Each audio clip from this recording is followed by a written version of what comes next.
Hello? You play to win the game. You don't play to just play it. And welcome back to the latest and greatest episode of the 7 Points Podcast. My name is Jayton May, joined as always by my co-host Quentin Crisco. How we doing tonight, Quentin? Doing good. Hit a few parlays this weekend, so I felt pretty happy about that. Yeah. Bears looking same good. Gamers. Oh yeah, Bears are they're looking top of the line, my friend. Crashing for Caleb at this point. Oh yeah, that is exactly where this is all headed. So, you want to get into the records from last week, and then we can talk a little Bears before we get into the podcast and the state of the Bears and the fire sale that's potentially about to happen. Yeah, I didn't write down our specific records for the week. I think I was 2-3. Do you know what you were? I was 4-2. Okay, so on the season, you are now 17-17, down 1.6 units. I am 15-17, down 1.8 units. But we're on the rise. We're on the rise. Climbing our way back up, boy. It'll turn here soon. On college ball, we are both up. You're up 8 units. I'm up 4.5 units. So, all right, let's go, boy. And the model is out. You can check the model at shaven-points.com, and all your Waddle streams can come true following the model picks from there. But let me see. Let me get that thrown up here. The model. Do not throw up on the model, but the model will throw up on you. It's true. So just some quick numbers for this week. It likes Buffalo to cover. It likes the under in Detroit, Baltimore. It likes the over in Green Bay, Denver. It likes the over in Miami, Philly. So if you want to see the full model in all of its glory, all of the percentages and probabilities of the full entire table, like I said, you can find it on shaven-points.com. Let's go. Go check it out. Season record 17-14 at plus 1.5 units. So right. Let's go, boy. And historically, this is about right when it starts getting hot. So, like last year, right around now, like this week, next week, somewhere around there. I think it had like a 10-3 week or something. So, like this could be a good week for it because it's a nasty board. I feel like there's gonna be a lot of losers, maybe some winners this week, but tough board to crack this week. But looking at the state of the NFL right now, Bears, Justin Fields hurt his throwing hand. And rumor has it, this could be the end of an era. It very well could be. We'll see. We'll see what they do here.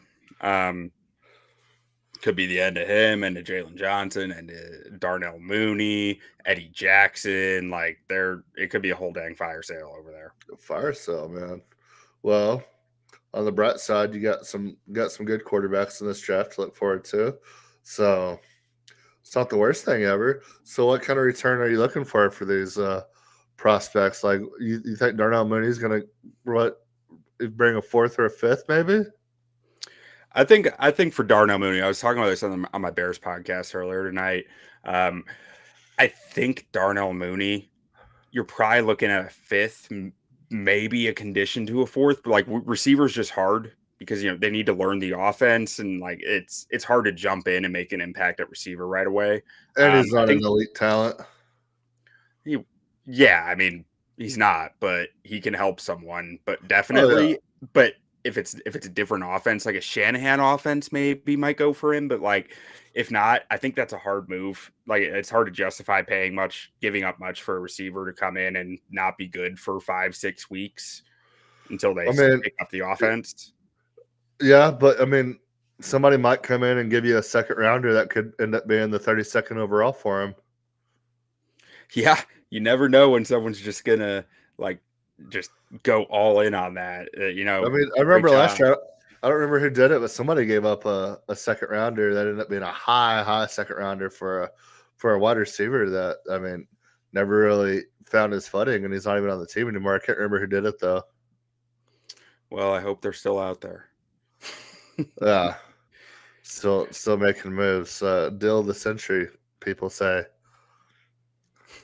Yeah, might be. So I think Jalen and Eddie have a lot better chance of getting moved for something of value. Mainly Jalen, because Eddie's like he's a great player, but he's really struggled to stay healthy lately, and like he's on the back end of his career. So Jalen is probably the guy you can look to try to get a 4th round pick for. yeah, no, I feel that. Okay, so moving on from the Bears, we can talk a little bit last week while we do our power rankings. You want to pull those power rankings up for us, and definitely a lot of movement this week. Might need to add some new categories to the list, to our tier ranking list. We'll see. Let's get it. Let's see here. All right. So looking at the power rankings here, we have catch up with the Super Bowl contenders. And it's weird that you don't have the Houston Astros on here, but being a Philly guy, a Philly scumbag, I figured you'd do that. But I mean, this is not about Philly. This is about the god that is Kyle Schwarber. I mean, I feel like Castellanos or Harper should go on there if we're talking anybody on the Philly team. But Kyle Schwarber is the #1 baseball player to ever live. So check yourself. I don't know if that's historically accurate. He's Babe Ruth. He's Babe Ruth reincarnated. I think that would be the dude from LA, but No, Schwarber. Okay. So Schwarber is catch up and Super Bowl contender. Some other teams we could throw in this tier. I like the Chiefs. Of course. Chiefs are still Super Bowl contenders. I mean, they're the main reason catch-up's there. So we gotta. I mean, at what point do we put the Lions up there? I think it's time.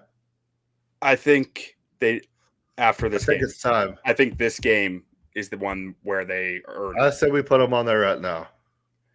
I'll give it to you, but in a week they could lose the spot.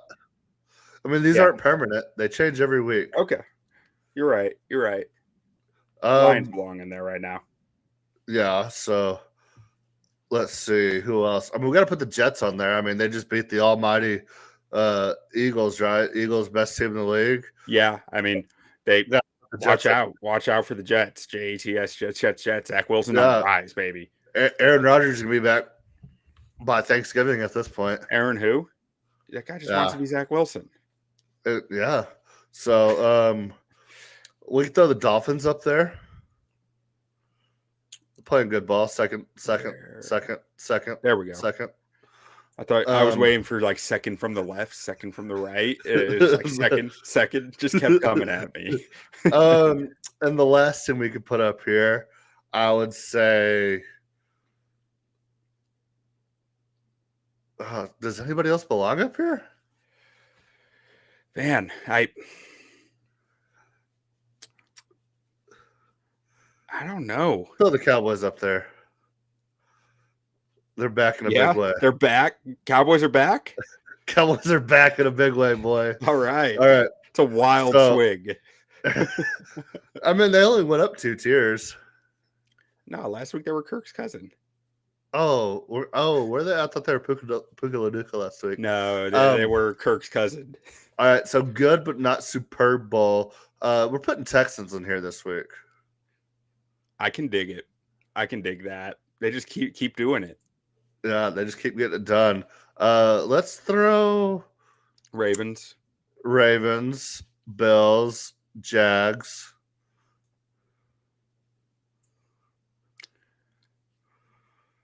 Can never find. See, this time I got stuck on the Panthers looking for the Jags. Last time I got stuck on the Jags looking for the Panthers. All right. Let's throw. Let's see here. I mean, Bengals. Playoff. No, Bengals are up there. Joey B is always up there. I think that's it. NFC is looking kind of weak right now. So playoff teams, Browns. Okay. We're gonna have to make a new category. Go in here, right? No, we've got to make a new category. We'll get to them in a second. Okay. let's put the Rams in there. The Bucks. The Bucks all the way up. Okay.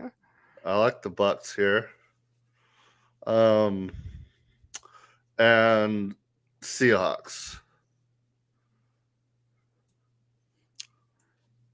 I like that. All right. So Puka Laduka. So this is the Chargers. Charging up. Charging up. We got Falcons rising up. Yeah, they're definitely Puka. If they go get Justin Fields, they might be more than Puka. Saints or Puka. Yeah. And then that might be it. Yeah, I think that's it. Because I see a lot of Kirk's cousin here. Yeah, Kirk's cousin. Steelers. Stolers. Titans. Colts. Really? I feel like Titans are the rest. Okay, we put Titans in the rest. Like without no more Tannehill, like yeah, looking bleak. Yeah, I mean Colts. I mean, we love our mustache mania with Minshew. Yeah, but he is friend of the Kirk's show, cousin. Gardner Minshew. Yeah, he is Kirk's cousin though. Yeah, and I think that's it. So then the rest, let's throw. So the Cardinals in the rest. they stay the rest. You're on Caleb watch for the Cardinals. They're not on Caleb watch. Excuse me. Let's see. Washington's probably the rest. Yeah. Vikings, maybe. That's the Vikings and the rest. Yeah, we can do that. All right. So Raiders. The Raiders are 3-3 right now. Yeah, it's the Raiders and a Kirk's cousin. Oh, okay. They're a little spicier than I thought then. Yeah, they're a little frisky. Caleb watch. We got the Broncos. We got the Giants. Yeah. We got the Bears. Bears go up front because they got 2. Yeah. Patriots. Okay. So, yeah, Patriots. And so now we need to add another tier. Okay. Where at? Under Caleb watch. Okay. Let's see. What are we calling this tier? Absolute frauds who thought they have a good QB, but they don't. Who thought they had a... I don't know if there's a good character limit on this, but...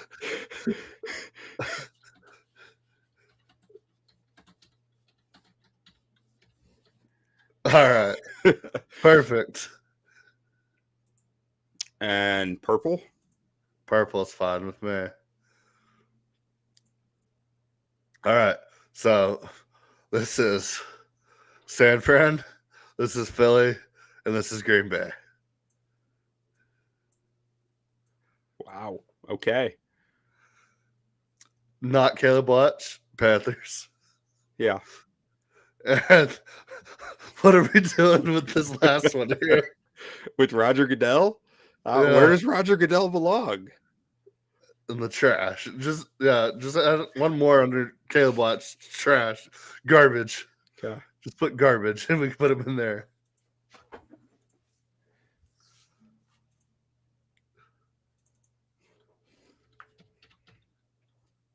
Okay.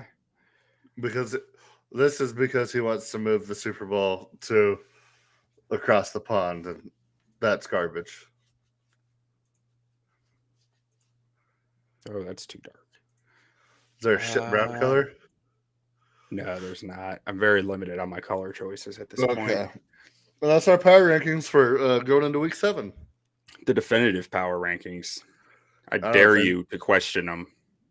Yeah, and I would like to see somebody argue because I see no arguments here.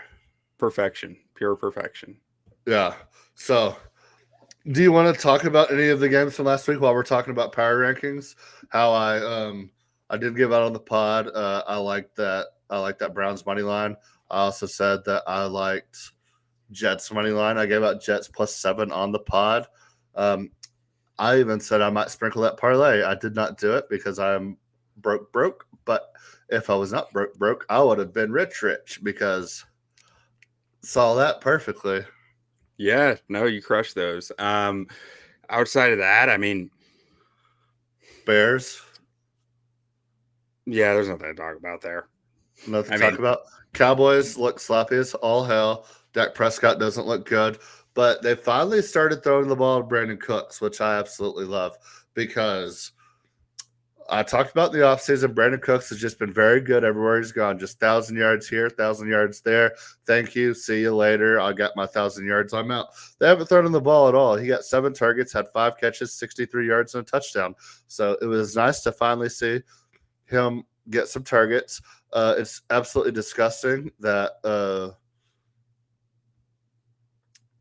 Michael Gallup got 9 targets with 5 drops and 2 catches. Oh my gosh, he did?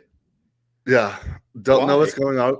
I don't know. I don't know what's going on with Michael Gallup. He's just not good anymore. I'm sorry. We signed him to a 5-year deal. Send him to the Bears. They need a receiver. He's got his high potential is really up there. Let him sit out the rest of the season, finally get fully healthy. Seems like he's still not quite back from that ACL. So yeah, send him to the Bears. We'll do an even trade if you take his salary, and we'll take you 32nd overall pick. No, who's the receiver we were talking about at the beginning of the pod? Mooney? You wouldn't yeah, do we'll it for take their Mooney. 2nd round pick? I mean, I would. I don't know if the Bears. Oh, they might. They might give us one of their first. Yeah, give us Carolina's pick, and we'll send you Michael Gallup. So, what I want to know is about the Cowboys. Why didn't they run the football? Could they just not? I didn't watch the game. Oh, Like- they ran the football a lot. They did? Yeah, hold on. Let me pull up the exact amount of carries or the amount of times that they ran the football. Dak only had 22 pass attempts in the 4th quarter. I don't know what he ended up I mean, they with. only ran it 19 times, and one of those was a wide receiver. They ran the ball 26 times. Dak had 7 design runs. Oh. Okay, so those were design runs. I thought those would be scrambles. Okay. Well, So maybe so 3 that- of them were scrambles. So 23 rush attempts. So why couldn't they run the ball effectively though? Like Tony Pollard at 2 yards a carry? Like the Because Chargers' run defense is not. I'm just curious. it was Because I had a prop was- with Tony Pollard over 60 yards, and when I saw he was nowhere close, I was like, what on everything was earth? wildly predictable. I mean, we have absolutely no. They don't change up anything on the offense. It's run, pass every single time. You know exactly what's Matt Nagy coming. special. The most success we had was on read options. Dak's finally starting to run the ball again for the first time since he broke his leg. That was nice to see. But just a very, very vanilla, predictable offense the entire time. And luckily, Kellen Moore is just still Kellen Moore and incredibly awful. Otherwise, the Chargers could have very well beat us that game. Yeah. But yeah, Kellen Moore was absolutely. I mean, I don't know if anybody's on the Kellen Moore train still, but yeah, you watch that game and I think Austin Eckler had like 18 carries for like 40 yards. Like it was just bad on both sides. I mean, it was a mirror of who could call a worse game on offense. That's what they were battling over. Like Mike McCarthy's like, no, I'm worse, and then Kellen Moore was like, no, I'm worse, and then I called it in the offseason. Quentin Johnson. That's what I was about to say. Did they show that play? Did they show that play like on the broadcast over and over? Because they should have. The pick? Yeah, where he just got bullied out of his route. Yeah. Like nobody. Yeah. Like it was just like the ball was thrown for the cornerback, and he was just like, "Go ahead, take it." Like that was awful. Yeah. Justin Herbert did a good job of getting the ball out. You look at the stats at the end of the game. I think Cowboys only had 2 sacks. 2 of them were on that last drive. Micah Parsons had 1, but they were all over him all night. Herbert was just getting the ball out, not doing anything with it necessarily, just getting rid of it. But yeah, Quentin Johnson's bad, and I mean that was one of my. I mean, I didn't think he would be bad, but I thought he was overdrafted. I didn't think he was as good as people were saying. And I mean, he went yeah, 23rd or something. So like, yeah. it's not I mean, like he went early, I but thought he was mid. I people thought were he was high on mid him at one second. Yeah. point. I mean, people were mocking him in like top 10 at one point, but yeah, can't get open, can't separate, doesn't have the speed. Keenan Allen's incredible. I mean, he's got the tools. It's just like based on that play, it's the want to. Like that was awful. Yeah. Losing Mike Williams really hurt him, but they schemed open Gerald Everett a couple times, and we have a couple question. of decent plays. So Cameron White asks, I'm in a 10-man full PPR with 2 flexes. Should I trade DJ Moore for Debo or Ramondre? My wide receivers and RBs are Tyreek Hill, Olave, DJ Moore, Breece Hall, excuse me, Rashad White, Roshan Johnson, and A-Chain. I'd consider it for Debo, maybe. I don't know what his injury status is. You said he's hurt. But I probably wouldn't do it for Ramondre because you're getting back a guy whose efficiency has just been trashed so far this year. I mean, maybe it gets better, but I'd probably hold on to him. I would just trade for a lower end RB2 that's not Ramondre. I mean, if you can go out and get I don't even know off the top of my head. Running back's tough this year in fantasy. But I mean, if you can how about if you could get both? If I could get both, would you guys do it? Yeah, maybe. Ramondre, I think I'd consider that to get both. Like, I think that is good value. Just the depth, yeah. So full PPR, like DJ Moore should be spam targets with the backup quarterback in for the Bears. Yeah. So that's what makes it tougher for me. We also don't know anything about the backup quarterback. Secret agent, man. Yeah, I mean, you're a Bears fan. You probably know something about him, but I mean, secret agent, man. Yeah, I mean, DJ Morris historically always had production, regardless of his quarterback. Ramondre is playing terrible. Zeke actually is starting to look good, so Zeke might start getting the bulk of the carries there in New England, and even a healthy Debo hasn't really been getting touches in that San Fran offense. Ayuk's been getting the catches, and McCaffrey has been an absolute workhorse. But now McCaffrey's hurt as well. But how long is he going to be hurt for? The Debo injury. I mean, I might just hold on to DJ Moore for a couple of weeks, and if he's getting 12 to 15 targets a game, then you sell high on him. Because or like you were saying, I don't know if you're getting a starter out of Ramondre Stevenson or Debo at this point. Or like you were saying, just trying to look elsewhere for an RB2, because like with Breece, you're good with Breece Hall, Rashad White. I mean, he's been good enough, I believe, in Tampa, but like you're not super confident in it. Roshan Johnson's coming off that concussion. Who knows what the carry share is between him and Khalil Herbert week to week, and A-Chain's hurt. Like you might. I would go find the Tony Pollard RB2. Yeah, I'd go find the Tony Pollard owner, because Tony Pollard hasn't produced, and if this dude is starting Pollard as RB1, that might be a guy to go after, or even a Miles Sanders package where Miles Sanders hasn't done anything all year. But if you can get Miles Sanders and a decent wide receiver, like a lower end wide receiver too, with a guy like Miles Sanders who you know is going to get the touches, that might be somewhere to look as well. But yeah, I don't love that trade. Yeah. All right, so you want to get into our Week 7 picks? We can absolutely get into our Week 7 picks. NFL Week 7. We have sound effects now, folks. It's beautiful.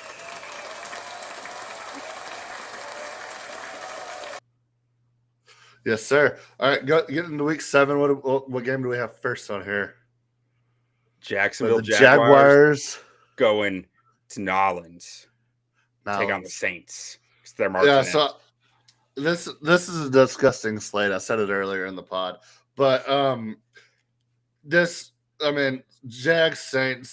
back-to-back weeks in London. Were they back in the U.S. last week, or were they away? Yeah, they They were back. They were The back? only London game was Tennessee, Baltimore. Okay. So who did they play last week? Sloppy game. They beat up on Indy. Yeah, I sloppy believe it was game. Indy. Yeah, they scored a bunch late. ETN is freaking on fire right now, having a great time. But that Saints defense is nasty, and New Orleans is a tough place to play. After being 2 weeks in London, you come back, then you go to New Orleans on the road a week after you're back. I like under 39.5 here. I think the Jags defense is kind of hitting their stride. Josh Allen is quietly making a run for Defensive Player of the Year. The dude's on freaking fire right now. And the Saints defense is just really good. I love under 39.5 in this spot. Thursday night game, short season. We're kind of getting into the meat and potatoes of the schedule. Injuries are starting to creep up on guys. Soreness is starting to kick in. 7 weeks in, 6 straight weeks of football. Yeah, I like the under here. I think the under is a great play. 2 good defenses, and if this goes over, I think it's the Jags blow them out, and I don't know if the Jags can blow them out. So I love the under here.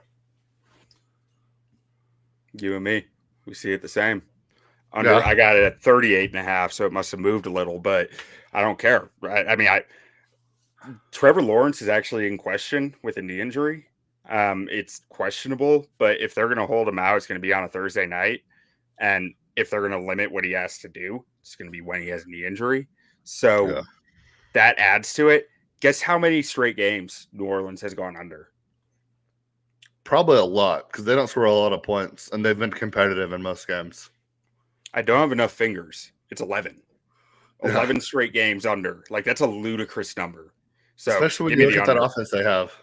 Or you look at the weapons they have, not their offense, but the weapons they have on offense. I mean, you throw in Derek Carr's injury too. Like he's not getting the zip on the ball that he typically would. Like under just. It's crazy that they haven't given Jameis a shot, and it's crazy that Jameis re-signed there again. Like, dude, at this point, Jameis probably like isn't even any good, and he's just like, I'll keep taking free money. Yeah, maybe. I don't know, but it's crazy that they haven't given him a shot. But you want to go to the next game real quick? I gotta step out for just a second. Yeah. So next one up, we have the Atlanta Falcons going down to Tampa, Florida, to take on the Buccaneers. Spread is 2.5 in the Buccaneers' favor, and I'm taking Buccaneers -2.5. Desmond Ridder on the road. In his career, 4 games, so small sample size, only 4 games. He's thrown 1 touchdown in those 4 games and 2 interceptions. He is 0-4 on the road with the Falcons, 5-1 at home. So I'm seeing Desmond Ridder bad on the road, going to a tough stadium to play in Tampa that he really, really gets to other teams down there typically, who just played Detroit fairly tough, and just a defense that really stops. Like Vita Vea is one of the top nose tackles in the NFL that stops the run well and just is probably going to give Desmond Ridder fits. I don't think he's going to be great against the fire zones that Todd Bowles throws out there. And I'm taking Tampa -2.5. I just think there's no way that Desmond Ridder's going in that stadium and beating Tampa Bay. Funny you said that because on my list here, I wrote down all my games, and this is my favorite bet of the week. Bucks -2.5 for all the same reason. Desmond Ridder sucks. That Bucks defense is really, really good. Yes, sir. Bucks defense is really, really good, and I think Baker's playing at a high level right now. Falcons defense is playing pretty good football. Jesse Bates is still doing his thing. Kind of like the under in this game too. I think it might be an under week, but yeah, I love Bucks -2.5 here at home. Yeah. I think that's that. Like as I was going through my bets and I was like, oh no, Atlanta, Tampa, 2 higher variance teams. I was like, wait, it's Desmond Ridder against the Bucks defense in Tampa. Like that's an easy one. Yep. So next up here have the Las Vegas Raiders going into Chicago to play Raiders. my Chicago Bears, if you can't tell. But two backup quarterbacks here. We had Tyson Bagent for the Bears, secret Bagent man, as I mentioned earlier. And on the other side, we don't even know who it is yet. It might be Axel Brian Hoyer. Yes, his first name is actually Axel, according to his Pro Football Reference page. I don't know why he would choose to go by Brian when he could go by Axel Hoyer, the Destroyer, but that's neither here nor there. Or it could be Aiden O'Connell. Either way, this is a Raiders offense who has scored over 20 points once this year when they scored 21 this past week against a dysfunctional Patriots team. They've scored like 17 or fewer in every other game. Bears, Tyson Bagent is a complete unknown. I think this is a safe under at 37.5. I think neither of these teams are going to be able to move the football that well just because they are with backup quarterbacks and not very good with their starters. So, it seems like a good play to me. I looked at this under. My only thing was Devonta Adams, Josh Jacobs, and bad quarterback play. I'm like, there's potential for big plays on offense, DJ Moore as well. And then you have disaster plays of scoop and scores and pick sixes as well is the only thing that's keeping me I think if both teams play quote unquote mistake free football, I think this goes way under. But yeah. I wouldn't be surprised one bit to see a defensive touchdown, special teams touchdown, a blown coverage, and somebody's wide ass open, a DJ Moore, a Devonta Adams, Josh Jacobs breaks one through the middle for 40 yards. That's the only thing that's keeping me from this. But yeah, I thought you were about to take a side on that, and I was going to say that's absolutely disgusting. But yeah. I'll take the sicko bet here and there. So it's not out of the realm of possibility. Yeah, but yeah, I guess the under is the only way you can play that game. But that's what's keeping me from the under is just the fact that you could be two bad quarterbacks, and then, like I said, the teams themselves aren't that great either. So completely understandable. I think we're going to see red zone turnovers, which I think is a huge under signal for me, but that's just a hunch. So I clearly get what you're saying there. Yeah. Moving on. Do you want to start with Lions Ravens? Because I have this one as well. Okay, Lions Ravens. Lions, one of the best teams in football. Ravens could potentially be one of the best teams in football. They really haven't got it going yet. Zay Flowers is getting targets after target. Looks like Lamar finally found a receiver that he likes throwing the ball to that's not named Mark Andrews. And this Lions team is just incredibly good. No David Montgomery, who's been an absolute workhorse for them. Maybe they finally get Jahmyr Gibbs going in this game. I don't know, but everybody looks at this Lions team and they talk about how great this offense is. This defense has absolutely turned around with Aiden Hutchinson. Aiden Hutchinson has just been an absolute beast for them on that defensive line. Their linebackers are playing great. Their DBs are playing great. And then the Ravens just always play good defense, mistake-free football. The defense is hounding right now too. This is another under I like a lot. Under 42. I love this under. I think two great defenses. I think this is going to be a hell of a game as well. I see like a 17-14 game here, a 2017 game here, 3-point game going down to the wire, going down to a field goal, probably on the leg of Justin Tucker, if I were to guess. So yeah, I like this thing to go under, and I like to be very, very close. We are just either gonna be incredible this week or die this week, because I got the under 42.5 in this game. Baltimore's defense is balling. Lions defense is playing good, sound football. Both these teams are coming off heavy travel weeks. The Ravens coming back from London, Detroit having come back from Tampa, maybe a little depleted from being dehydrated down there because they probably sweated out 10 pounds a player. I just think both these teams are going to be tired. Both these teams have strong defenses. And I'm not sure, is Amon-Ra St. Brown back this week for the Lions? Yeah, he played last week. Played very well. Then okay, then Yeah, he had 9 catches, like 117 yards and a touchdown. moot point. Then I thought he was out.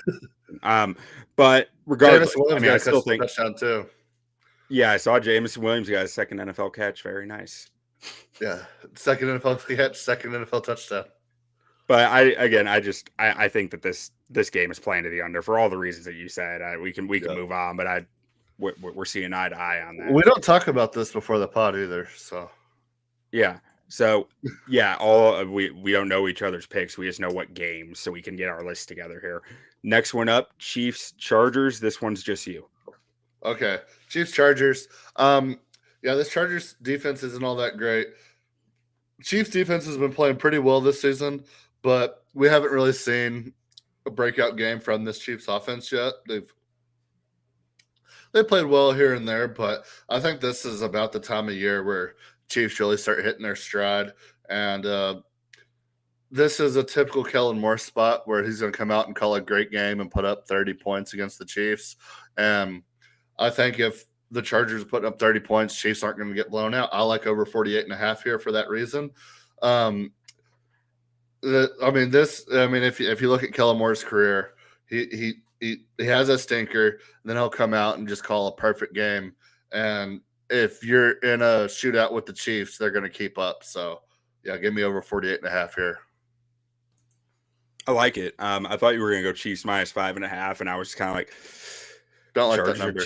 Chargers are 2-3, and that's an odd number, and Chargers are fighting for their lives right now. So yeah, I like the over there. I agree with you on that. I didn't take the bet, but I figured that line was going to be closer to 3.5, 4. So at 5.5, it almost smelled like a little bit of a rat. And at that rat line, I would have probably taken the Chiefs because, I mean, say what you want about the Chargers, but smelled like a what? Smelled like a rat. Yeah, been saying. I mean, it's one of those lines where you see it and you want to hammer Chargers, but I think the play, if you're taking a side here, would be the Chiefs. They own that division. They have owned the division for a while. Justin Herbert's not looking that great. Like we talked about a second ago, Quentin Johnson doesn't look great. Maybe Eckler gets going now that he's back for a second week in a row. But yeah, I mean, I think the over is the play here. I think this is 30-35 game, somewhere around there. I wouldn't be surprised one bit if both teams score in the 30s in this game. Yeah, makes sense to me. Next up here, we got 49ers going to Minnesota to take on the Vikings. And spread here is minus 6.5. 49ers favored. I'm taking 49ers. I think 49ers are going to be locked in after getting just mollywopped by the Browns defense last week. I think they are going to try to make a point. Yeah, Browns defense is incredible. And I think 49ers are going to come out to make a point, make a statement. And I think they're just going to, I watched this Vikings team last week.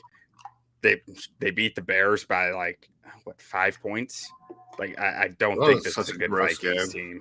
Yeah, it was disgusting. Justin Jefferson is still out. Their offense is a little lost without him. Maybe they put some stuff together. I'm not counting on it against the 49ers defense. This is 6.5 feels like too small a number for me. I mean, maybe it's a rat. I don't know. That's honestly, it might be because 6.5 is that's an automatic number in a lot of ways, for this big a matchup, but this lopsided of a matchup. But too many unknowns for me in this game is the only reason why I didn't take it. I do think that the 49ers had the defensive backs to be able to shut down Jordan Addison. And Jordan Addison had some big plays against the Bears. I just don't think they're going to be able to get away with that against the 49ers defense. He didn't do that much. But he had 5 catches for 80 yards, and they were all pretty big plays. No, I don't think he did much. I think he had 30 yards. He had a big drop that would have been 40 yards. But oh, okay. Anyway, I just don't know who's going to get this offense rolling for him. He had 3 catches for 28 yards. Oh, did they have a receiver that had a good game? The other guy might. Honestly, no one really had. It was just such a bad game, man. I was watching on Red Zone, so maybe I was little. I mean, I only saw Addison's the entire game. He has 4 massive catches this year, and he's done like nothing else. But it's like if he keeps making those massive catches, it's like, yeah, that's awesome. But that's my question with him is like, will he keep making these like giant plays? Yeah, I just don't know where the production is going to come from in that offense. But at the same time, without the help of Christian McCaffrey, and if Debo really is out, and you're going to have Jordan Mason, Elijah Mitchell, Trent Williams was kind of banged up. I'm sure he's going to play, but I mean, he is getting older, and is he going to be playing at 100%? I don't know. Brock Purdy without weapons, we'll see what he can do. But I mean, they still have Ayuk, and let's not act like Jordan Mason and Elijah Mitchell aren't great options at running the ball. And they still have Kittle, and they still have a great defense. So, yeah, I mean, I like it, but there's too many unknowns for me to take a 6.5 number there. I feel you. Next up here, this is yours, Browns at Colts. Yeah, so this is my second one I'm taking the spread on. I'm taking the Browns here. I just think they're a better team than the Colts, even with Jonathan Taylor back. I think Gardner Minshew is probably the better quarterback playing in this matchup, regardless of who the Browns start at QB. PJ Walker played good last week, not great. And I think Deshaun Watson's still out for an extended amount of time. But I think this Browns offense, I mean, Kareem Hunt looked all right against that San Francisco defense, and maybe he can get it going against this Colts offense. But, I mean, to me, this Browns defense is just so damn good. I could see this game being a 13-7 game. I think it's going to be very, very low scoring. I kind of like the under, but I couldn't bring myself to take it. And then I was going to take Browns money line, but at 1.5, if I'm going to take the money line, I'll just get the better odds and just take a -1.5. Hopefully they win by 2. But yeah, I wouldn't be surprised if it's a 14-12 game or something like that, where one team kicks 4 field goals and the other team gets 2 touchdowns, something like that. But yeah, I like Browns -1.5. I just think they're a much better team. Even going to Indy, I think that defense is going to travel well, and if they can get Kareem Hunt going on the ground, I think they can cover this number no problem. Yeah, I was eyeing this one, but I've been on both sides of the equation on weird games at Lucas Oil Stadium, and I tend to avoid the Colts at home when I feel like they should just get wrecked, and that's kind of where I was with this. I wouldn't. I have Jonathan Taylor in multiple leagues, so I wouldn't hate Jonathan Taylor at breakout here, but yeah, maybe this is just a hedge against my fantasy teams. All right, last one here. Miami Dolphins coming to Philly, my town, where I live, to play the Eagles. And on this one, I'm just keeping it simple, taking over 51.5. Eagles have played a bunch of high-scoring games. Miami's played a bunch of high-scoring games. They play each other. Should probably be pretty high-scoring. Yeah. I think this is either going to be high-scoring or Philly's going to get blown out. I don't think Philly's going to be able to stop this offense for one. Yeah. The only thing is Jalen Hurts coming off a 3-interception game against the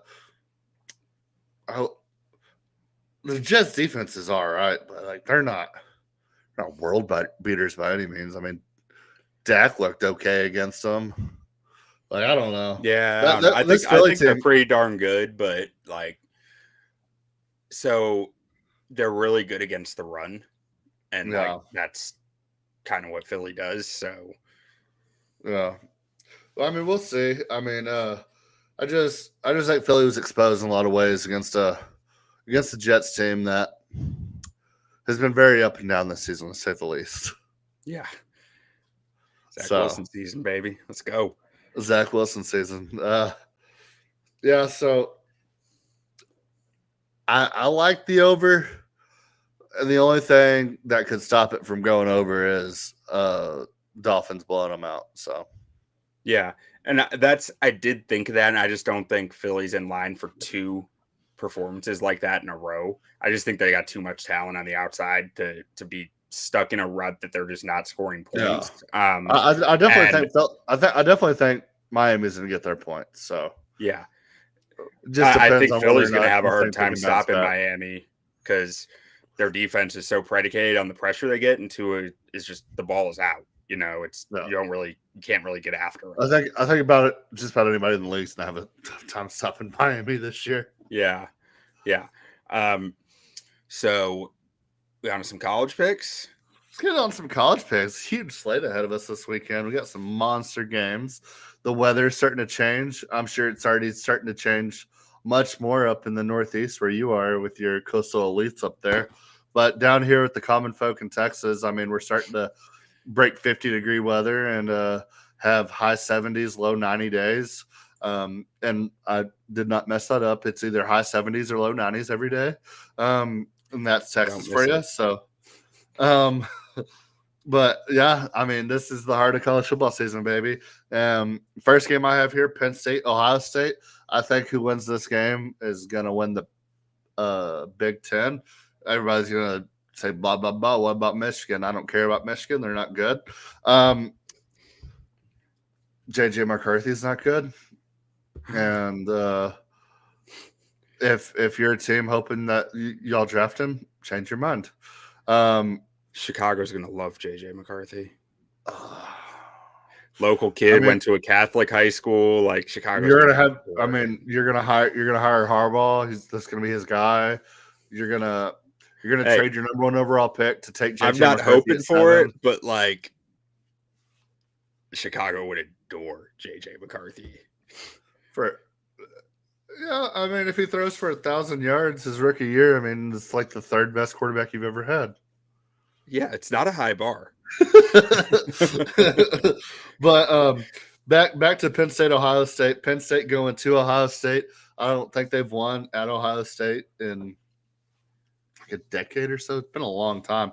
I like Penn State to cover 4 here. I think it's going to be a close game.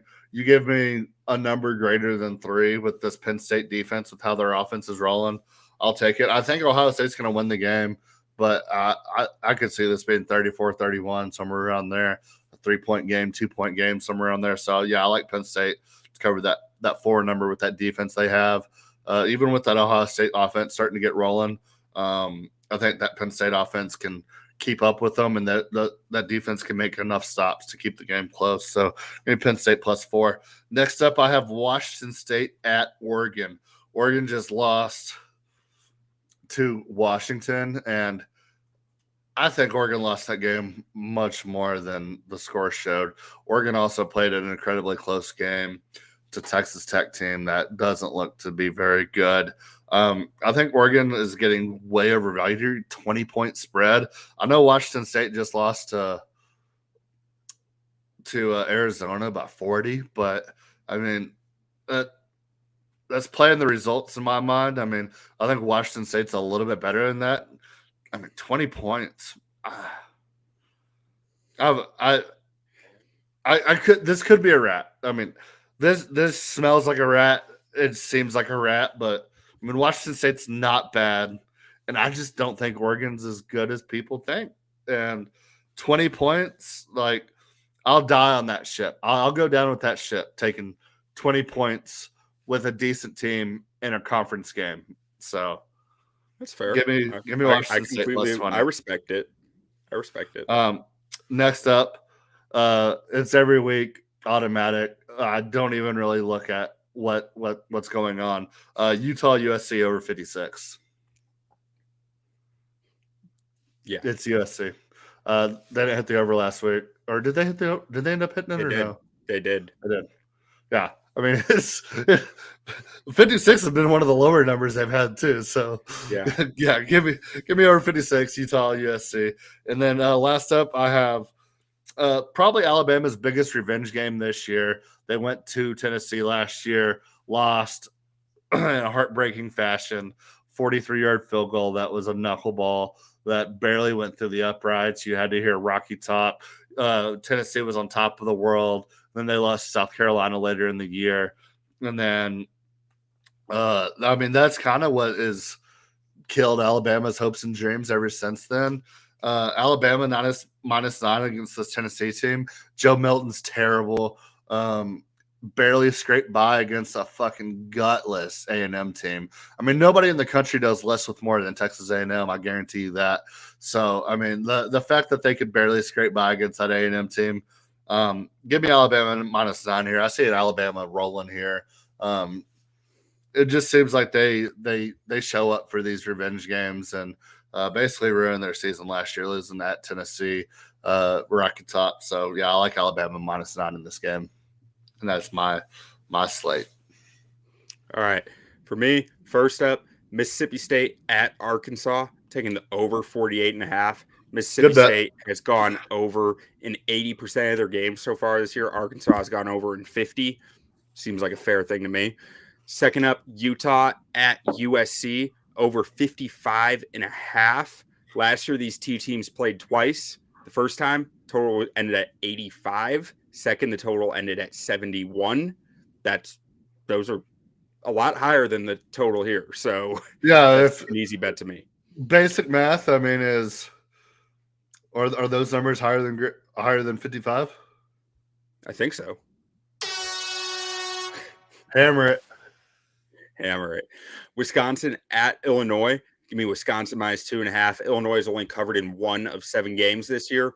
I just think Wisconsin is a better team. I think Illinois is riding off the reputation of a lot of guys who got drafted last year at this point, and they're not the same team this year. Brett Bielema, the program is not. He won with Lovie Smith's prospects or players, recruits, whatever you want to call them, and now it's kind of taking a slide back down. Hey, we're not gonna start hating on Brett Bielema here, okay? Okay. This isn't a Brett That's Bielema. So much affection for him. Kind of respect the big boys, unless it's my birthday. Illinois ain't playing. That's all I know. Tennessee at Alabama. I'm on the other side of this one.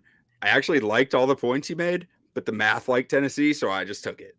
So I got Tennessee +8.5 because they've covered. But Joe Milton is not good. You're right. I that actually crossed my eyes as I was taking it, and I was like, "Fuck it, why not? I'll just do it." So I have no better explanation than that. The math liked it, and I just said, "Screw it, sounds good to me."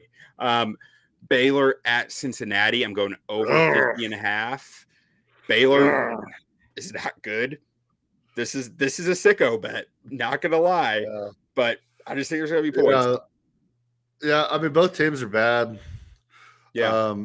It's like taking the math likes it. The math's been good to me so far this year. Over this weekend.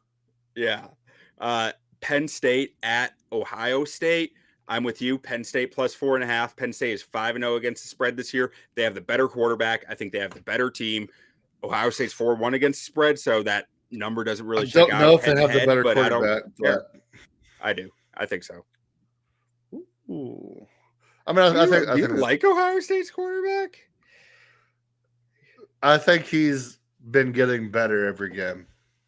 Okay, maybe I didn't watch Drew Aller. Maybe I don't think Drew Aller's really has lived up to expectations. So, week 1, I would have said Penn State had the much better quarterback, but Drew Aller has been, I would say, leaving a little bit to be desired. While Kyle McCord is slowly turning into what we see out of Ohio State quarterbacks, where if they start slow, by the end of the season, you look up and you're like, holy shit, this dude's a baller. So, okay, maybe I'm off on that. All I know is I've watched a few games of each, and I see NFL throws from Aller, and I hadn't seen him from McCord, so McCord. That was enough for me. Yeah. I can see it, but I'm just saying. I think the gap is much smaller than I would have predicted if we were talking about this game week 1 rather than week 8. That could be fair. Next one, I got like 8 this week. Clemson at Miami. Give me Miami +3.5. Clemson's 2-3 against spread. Miami's 3-2, so that's pretty tight. Math likes it. Yeah, I like Miami in Miami, man. Yeah, I like it. Ole Miss at Auburn. Give me Ole Miss -6.5. I like that. I almost took that one. And the numbers: Ole Miss is 3-2 against spread. Auburn's 2-3. I just don't think Auburn's going to score, and Ole Miss is going to score. Auburn is going to score because that Ole Miss defense is terrible. Ole Miss finds themselves in Yeah. close games no matter what, but they're going to put up points. Excuse me. Score when they need to. Yeah. And that's all I got for college. Love it. All I got. I got Okay. 8 bets. Yeah, so that could really change the tides for us this weekend. We're opposite of one game. I only have 4. You have 8. You could either catch up or get way behind this week. Oh yeah, I could end up -4 units by the end of the weekend if everything goes wrong. But yeah, I wanted to lay more college, but I just couldn't fall in love with anything. So I took the numbers liked a lot this week. Like there were more than that, but those were the ones that I liked and the numbers liked. Yeah, I understand. Okay, well, anything else you want to say to the people?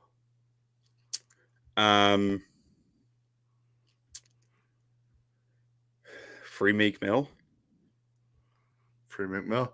Quez Watkins, I think this isn't it. No, what's his name? Quez Walker from UNC that finally got his permission to play from the NCAA, which is the most corrupt organization in the United States, and that includes the U.S. government. The fact that he is finally allowed to play, dude's balling. I mean, watch out for UNC.